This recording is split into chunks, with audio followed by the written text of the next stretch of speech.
My dear Sagittarius, let's have an honest conversation about your weaknesses. Not to dim that fire you carry, not to slow you down, but because knowing where you stumble is the only way to stop stumbling there. Every sign has a shadow side. Yours just happens to move fast, talk loud, and occasionally leave a small trail of unfinished business behind it. The very things that make you magnetic and alive are often the same things that cost you. So let's look at them clearly, one by one, with no judgment and no softening. The first weakness we need to name is your restlessness. And Sagittarius, this one is foundational. You're a mutable fire sign ruled by Jupiter, the planet of expansion, optimism, and the relentless push toward more. That combination produces one of the most adventurous, intellectually alive personalities in the zodiac. It also produces someone who struggles, genuinely struggles, to stay still. Not just physically, mentally, emotionally. You get bored faster than most people realize. A relationship, a job, a project, a city, they all have a honeymoon phase with you. When the novelty wears off, your attention starts drifting toward the next horizon before you've finished what's in front of you. The real-life version of this looks like a drawer full of half-finished projects, or a pattern of leaving jobs right before they would have paid off, or a series of relationships where the other person felt exciting at first, and then, somehow, just felt like a routine. You didn't intend to check out. You just did. Here is the shift. Before you exit anything, write down 3 things you haven't yet tried within that situation. A new approach at work, a different kind of conversation with your partner, a technique you haven't explored in your creative project. Exhaust the options before you exit. Make that a rule. The second weakness is bluntness that crosses into tactlessness. Sagittarius carries a reputation for honesty, and it's deserved. You value truth. You're not interested in social performance or carefully curated dishonesty. That's a genuine strength. But there's a version of honesty that becomes a weapon, and you've probably wielded it without fully realizing it. Jupiter's expansive nature means your thoughts come out large, unfiltered, sometimes at full volume. You say the thing everyone else was thinking, but had the social awareness to keep inside. You offer unsolicited opinions on people's choices, their relationships, their weight, their career decisions. You call it being real. Other people call it being hurt. The specific moment that captures this looks like a dinner where you gave your completely honest take on a friend's new partner, while the partner was sitting at the table. You weren't trying to be cruel. You just didn't run the thought through any kind of filter before it left your mouth. This is what you can do. Before you offer an opinion that wasn't asked for, pause and ask yourself one question out loud or in your head. Did they ask? If the answer is no, hold it. You can practice this starting with the very next conversation you have today. The third weakness is a commitment problem, and it's more layered than it looks. This isn't about laziness. Sagittarius is one of the least lazy signs that exists. This is about the mutable modality, which gives you adaptability and flexibility, but also makes sustained, singular focus feel almost suffocating at times. Commitment, in any form, means narrowing your options. Choosing one path means not choosing the 17 others. And for a sign that is psychologically built around possibility and expansion, that closing off can feel like a kind of death. So you keep your options open. Sometimes past the point where keeping them open is actually fair to anyone involved.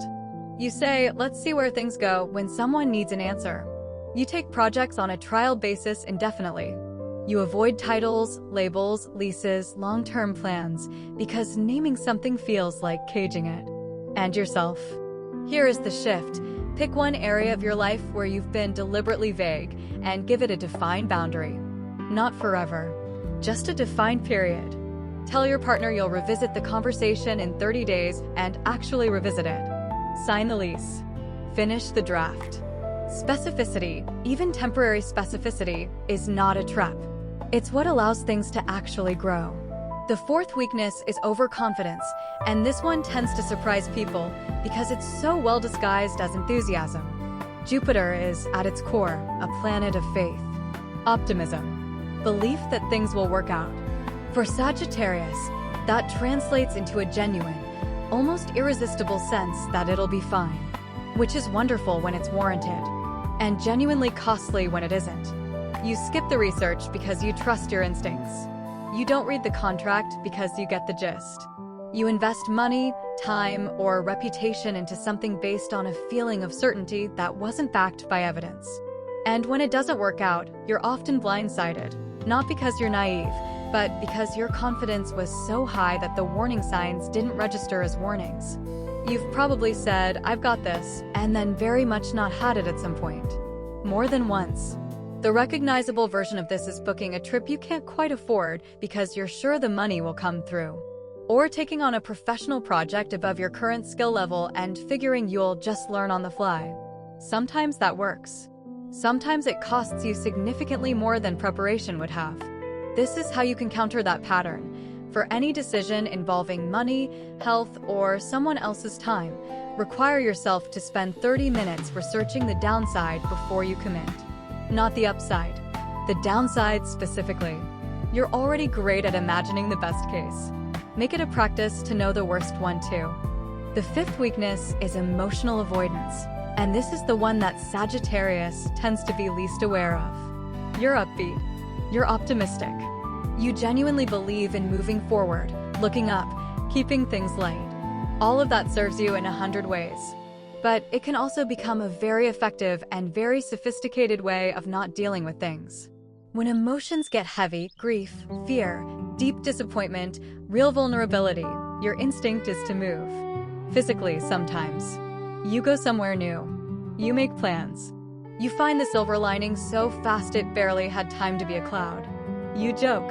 You philosophize. You reframe the pain into a lesson so quickly that you never actually sat in the pain long enough to process it. The people close to you often feel this as a kind of abandonment during hard moments. They bring something heavy to the table, and you hand them a reframe instead of your presence.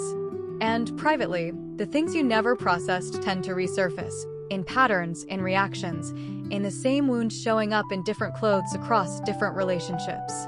Here's the shift. The next time something genuinely hurts, give yourself a timed window to just be in it. Set a timer for 15 minutes. Sit somewhere quiet. Don't fix it, don't reframe it, don't move yet. Just let it be what it is. 15 minutes of actual feeling is more productive than 10 years of optimistic avoidance. You can handle it. You're stronger than you give that part of yourself credit for. So there they are, Sagittarius. 5 shadows. 5 specific, recognizable patterns. 5 things you can actually do differently. Restlessness and the habit of leaving before things pay off. Bluntness that mistakes honesty for permission to say anything. A commitment problem rooted in keeping every door open. Overconfidence that skips the preparation.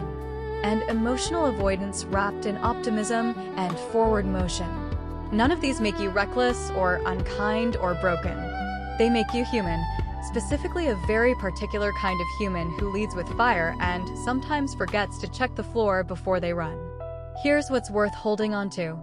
Sagittarius is one of the most genuinely alive signs in the zodiac. Your enthusiasm is real. Your curiosity is contagious. Your belief that life is worth showing up for, fully, boldly, without apology, is something a lot of people quietly envy. The work isn't about dimming any of that. It's about adding some depth to the brightness. Staying long enough to see what the thing becomes. Listening long enough to know when your honesty helps. Feeling long enough to actually heal.